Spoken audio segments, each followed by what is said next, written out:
What's up, you guys? Zach here with Dr. Eyeball MD. Today I'm going to go over a brief recap of my first year, how much I've learned, what were the hard parts, and kind of just a recap here as the year wraps up and I'm about to become a second-year ophthalmology resident. Let's go.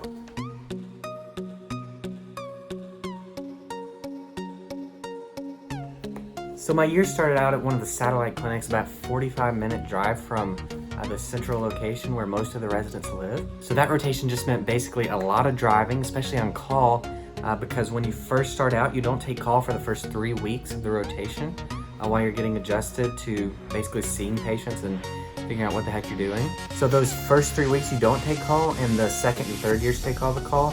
But the last 3 weeks of that first rotation, because it's a 6-week rotation, me and one other resident took all the calls. So we were Q2 call. So every other day we were, one of us was on call for this location, which is a 45-minute drive.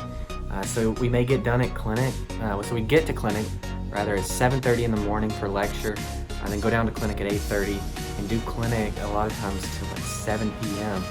And then try to go home, and then maybe get halfway there on this 45-minute drive and have to turn around and go back to see a patient in the ER, and then do it all over again the next day. So those first 3 weeks where we took call, which was the last part of the rotation, was really, really rough. So after that 6-week block, you do another block at that same location of 6 weeks. So it's essentially 12 weeks straight at this place.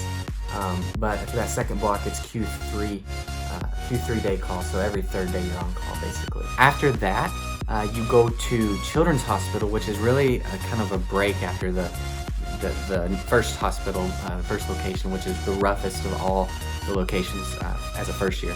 And the Children's Hospital is pretty good because you start clinic at around 8:30 or 9, and you're mostly done by 4 every day. The call is again Q3, which you split with 2 third years and then you the first year, which it does suck to be a third year and having to take primary call, but that's the one location where they do it is as a third year resident at Children's. So the call can be kind of rough.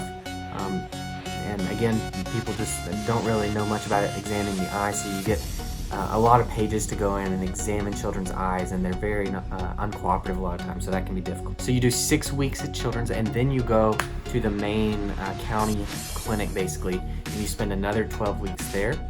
And that's where you see a lot of the pathology. Really, really crazy, really advanced eye disease there. You just see a ton of stuff. So that's where you do most of the learning. So you spend 12 weeks there. After those 12 weeks, you go to the VA for 12 weeks, or 10 weeks, depending on where it falls. There's 2 blocks that are only 5 weeks each. So for me, it was actually 10 weeks. So I spent 10 weeks at the VA, which was about all I could handle. The VA is just special. It's special. That's all I'll say. But the VA patients are, for the most part, pretty easy. It's a lot of glaucoma suspects, a lot of simple pathology that's not real difficult. It's just you're dealing with the logistics of the VA. After the VA, you go back to the county hospital for another 12 weeks. And that was, for me, that was my schedule. People fall at different points in the year on where they are on that cycle. But that's what it was for me. So I end up at the main county hospital and county clinic, the indigent care clinic, basically. And that finishes up the year. So 9 rotations split into 6-week blocks and then 2 5-week blocks.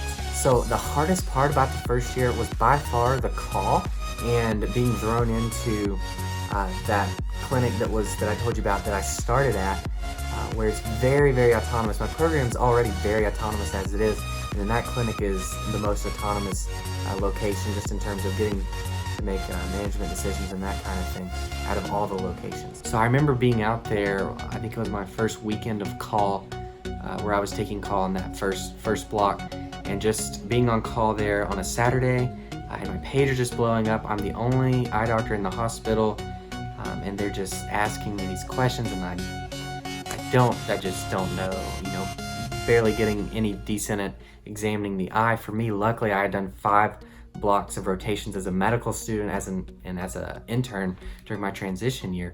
But otherwise, it's just these trauma patients. They're asking me what we need to do, and I'm like, I've been doing this for 3 weeks. What do you think, basically? But that was definitely the most stressful part of the year. But as the year went on, so Children's was a lot better. It was a lot more laid back. The call still can be pretty difficult, but the hours were great, so it was a nice break. And then going to the county hospital, the indigent care clinic, I've never seen a clinic booked like this. It's just so packed with patients, well over 100 patients a day, split between 4 or 5 of us. A lot of times people no-show, but you end up seeing, anywhere between 15 to 25 people a day. But you see a ton of pathology here, and it's really good for learning just because of the amount of stuff that you get to see and the amount of stuff that you get to do. So as a first-year resident, I've probably done well over 400 injections of medicine into the eye, specifically Avastin for the most part, to treat things like diabetic retinopathy, macular edema, proliferative diabetic retinopathy, AMD, that kind of thing. So we do a ton of injections as first years at my program. I've also gotten to do some lasers. So as a first year, I've already gotten to do PRP. I've done LPIs, so for patients with narrow angles who need a peripheral iridotomy. I've got to do YAG capsulotomies, and I've even gotten to do laser retinopexy for retinal tears and like horseshoe tears, and even got to do scleral depressed laser retinopexy for some pretty peripheral tears with the retina fellow. So that was really good. So as the year kind of draws to an end now, I've only got about a week and a half left as a first year. And so the best part about getting to be a second year will definitely be getting the weekends back and not having to take weekend calls. So the new first years will get to take the weekend call,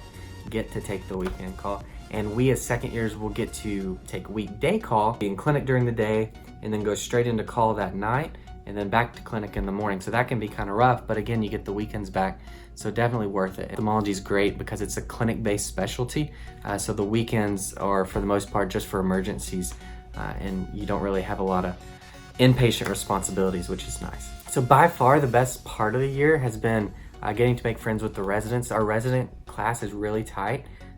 Between the first, the second, and the third years, we all get along really well, and that's kind of what makes it bearable. There can definitely be some low points during the year, specifically for whatever reason. People I talk to tell me that they really kind of like hit their rock bottom as a first year resident sometime like around October, November, December. I don't know why that is, if it's just seasonal affective disorder and it being winter months, but that was kind of the same for me. I kind of hit a low point then and kind of came back up. It's hard. It's kind of the rite of passage year to getting to be in this specialty and getting to kind of be in the club of ophthalmology. Once you're through it, you're developing a skill set and a knowledge set that other people don't have. And so you're in kind of an elite and special club in what you can do for people and what you can provide as a service to patients. So overall, first year has been one of the most difficult and challenging years from an academic and just overall standpoint in my life, really. I haven't really experienced anything this challenging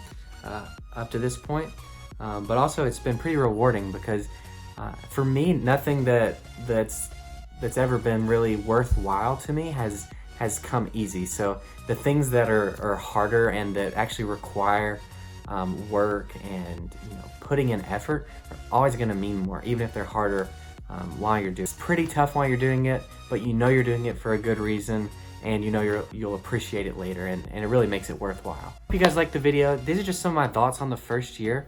About to enter the second year, so I'll keep you guys along for the ride as we move through. If you have any questions about the first year specifically, I can answer those about the ophthalmology first year. Or I also did a transition year, so I've done a lot of medicine, surgery, and elective rotations, so I can speak to what it's like to transition from medical school to an intern. I've basically been an intern twice now, because in ophthalmology, you do an intern year in medicine or surgery, and then you do it again in ophthalmology. I hope you guys liked the video. I'm Zach with Dr. Eyeball MD. We'll keep coming out with videos. Leave a like and subscribe if you enjoy them, and I'll see you guys next time.